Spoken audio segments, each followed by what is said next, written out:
While Donald Trump is busy plotting how to take Los Angeles by force, the Wall Street Journal just exposed how he cunningly hijacked a well-regarded New York institution and turned it into a weird MAGA shrine to himself that also appeals to billionaires and religious fanatics. And what was the price tag for this plaything that he also uses for political revenge? Well, to no one's surprise, you, the taxpayers, are on the hook. And you know he loves it when taxpayers fund shrines to him. But also, as is often the case with Trump, a shady third party is in the mix. A third party that is already accused of enthusiastically paying the White House's for sale toll.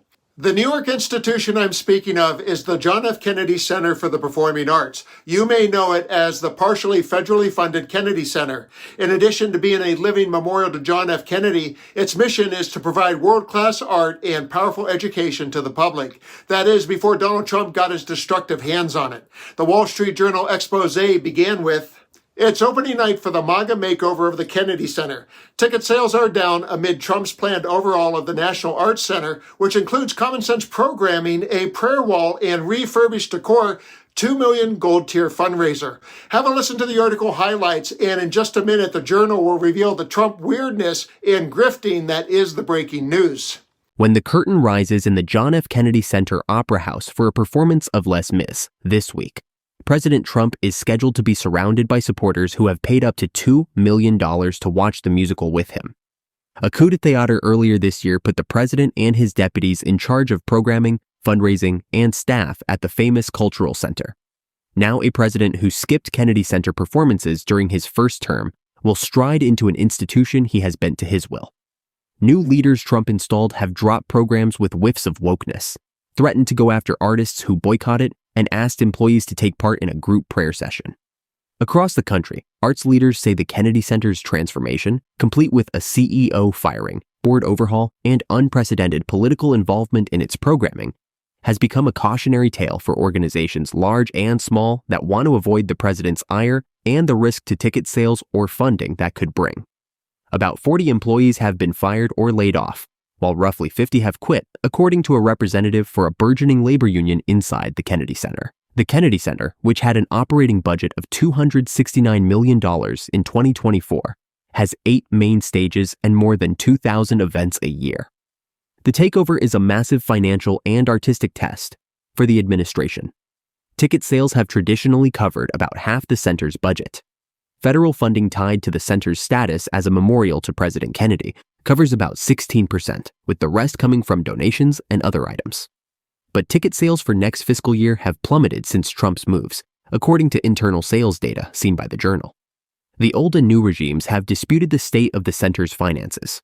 Current finance chief Donna Arduin sent an email to staff in March, reviewed by the Journal, titled "Our Financial Situation," saying the leadership had inherited a difficult reality with a large operating deficit and no cash to pay our bills.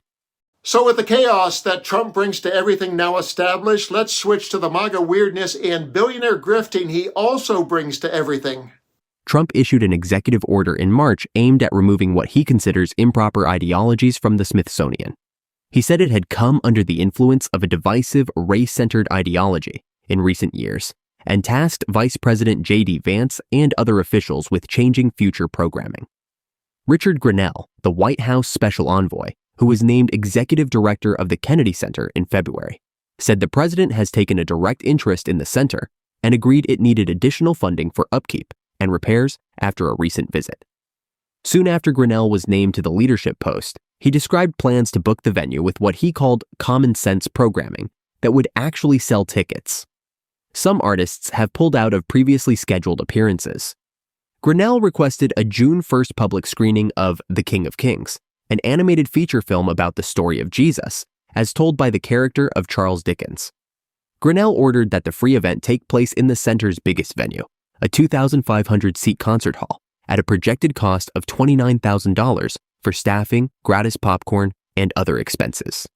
The event featured a prayer wall where visitors could post their written prayers for the nation and was sponsored by the Museum of the Bible and Moxie Pest Control, whose founder made an unsuccessful run at a Republican U.S. Senate seat in Utah last year. So the Bible and something called Moxie Pest Control are front and center at Donald Trump's Kennedy Center. Hey Moxie, I know you can't help us with the separation of church and state, but can you please do something about that big orange rodent that is eating away at the beloved institution? But wait, there's more. A Trump appointee on the Kennedy Center also suggested building a marina next to it on the Potomac River so that Trump's friends with yachts, I presume, can pull up and symbolically kiss his ring.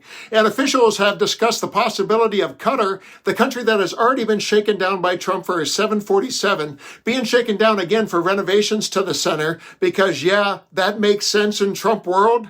Something I see all the time on X is the phrase, Trump ruins everything he touches. And nowhere is that more clear than what he's done to the Kennedy Center. A place that once honored and lifted up artists is now being turned into a mega church for the MAGA elite funded by a pest control company. Or maybe you could call it Mar-a-Lago Ballroom North. Either way, it reads like a parody.